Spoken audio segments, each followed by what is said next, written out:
Oh, hello. Are you in a fucking funk and you don't know why? Are you all fucked up and you do know why? Well, the why is important and you'll need to track that shit down at some point. But you don't necessarily have to figure it the fuck out right this second to minimize your suffering and feel some fucking contentment for a change. In our mind is a switch that's not really a switch, but if you hit this fucking switch that's not a switch, then something extraordinary can happen. A revealing, a perpetual self-satisfied awareness of awareness that has hitherto been shrouded by mundane perceptions of the most familiar. If you're someone who suffers from PTSD, anxiety, depression, or the more common malaise, which is called being a fucking human, then you already know that facing and sorting that shit out is the primary work. It should be your one-pointed priority. And yeah, it's fucking hard work, but you know what's harder? Letting your unprocessed trauma or subconscious poisonings that condition the thought process continue to degrade and warp, and thereby take you and your potential for happiness with it. First things first, you're not your fucking thoughts, unless, of course, you've decided that you are through the willful or default identification with thought. Identification is the issue. As I mentioned before, observing thought, meditation, and simply getting your meat tractor healthy, or at the very least, stop doing as much dumb shit, are ways to start getting a handle on this shit, so you can reveal your integrated potential for happiness. I'm not talking out of my ass here, I'm telling you, it's possible. No matter how fucked you think you are, it's primarily perpetuated because you think you are hopelessly fucked, and you've identified with your thoughts that think such, and thus we suffer because we have mental events that create an emotional charge and a biochemical cascade of hormones, and then we resist it. Suffering is an aversion to what is. Through observation of thought, we weaken identification, and a spaciousness behind thought is revealed and perceived. And guess what? In order for you to observe thought, there has to be something other than or beyond thought that does the observing. That's the you I'm actually fucking talking to. If you're suffering, then congrats. That means you're ripe as fuck and ready to fall off the tree of feeling like shit. Motherfuckers who do the work as best they can and don't give up and thus overcome suffering attain a state that not many can fully comprehend. The state is an intense appreciation just to fucking feel normal, even if it's just for 1 second. To simply get back to a baseline normality is so indescribably delightful that one doesn't need to look for high-ass highs or the next pleasure with which to outdo the last pleasure that we've already gotten bored with or used to. It's worth dealing with and healing your trauma because from this state of appreciation for nothing in particular, it allows a glimpse to be had. If you have the gut fire of fortitude to transcend suffering, then you also have the possibility to transcend your own understanding of reality itself and what's actually fucking going on.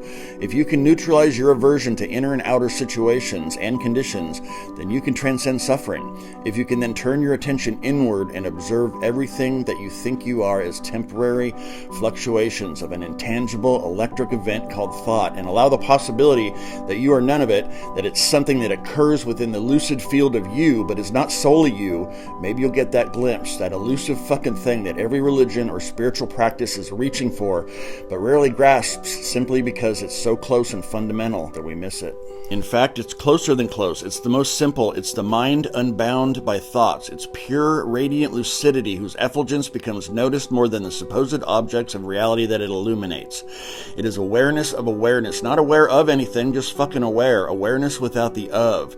It is like an emptiness that's somehow wakeful. And I use the word empty because there are no words in our language to describe something whose attributes cannot be defined. It's just fucking you, awake for fuck's sake. It is something that I swear you are experiencing even now. You can deny it a million fucking times, but it's like denying the fact that you exist. The conscious ability to deny existence is the very fucking proof of existence itself, so don't be a dumbass. It's just you existing, the whole package. Thoughts and emotions are not denied. They are fully accepted within the field of you. An intimate emulsification of emptiness and thought forms, a non-dual blending that is somehow also perceivable as separate things. There is a fucking switch in your mind that's not a switch. You are the original wakeful state of the entirety of existence as it peeps through the aperture of thought, and as it passes through, it's covered in the thought web like a fucking spider web gets caught in your hair.